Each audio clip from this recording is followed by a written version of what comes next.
महाराज तुमचा उद्धार करू शकतो का? एक जणानं महाराजाच्या पाया पडायला रामेश्वर बाबा पोरग नेलं आणि ते पोरग पाया पडत नव्हतं, तिला रगील होतं. पण त्याच्या माईनं बळत मुंडकं दाबल्या बरोबर त्यानं महाराजाच्या पायाला वरखंड हाणला, पण पाय नाही पडलं. इतकं पोरग रगील पाहते, काय पोरग रगील.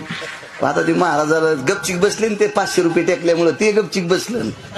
ते असाच सांभाळ्यान पैसे टाकणाऱ्या वर वर वर कुठं वा वा वा, आणि रिकामा पाया पडणाऱ्याला असं कोणू लागला. वा वा, तुला यम इतका हानीन भाडव्या, इंच भर जागा ठोचा नाही लाल करायची. ते असं 500मुळे वर काढू दिली त्यानं पाय. तिनं पुन्हा एकदा दाबलं. माईकडे असे डोळे वाटरले. तो तरीच हानीन म्हणे. माईवर बुकी उकारली आणि महाराजाच्या 3दा पाय पडायला लावलं.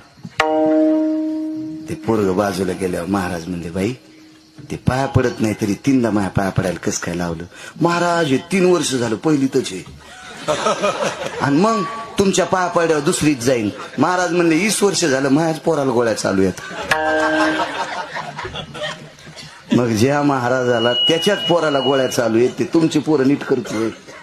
म्हणून एक लक्षात ठेवा, ऐका गिरगावकरांचं, तुमच्या चपलाला हात लावून, तुमच्या बुटाला हात लावून प्रणाम करतो. हरामखोर महाराजाच्या पाया पडायचं नाही. पायाच पडायचं असेल तर वार करायच्या पडा.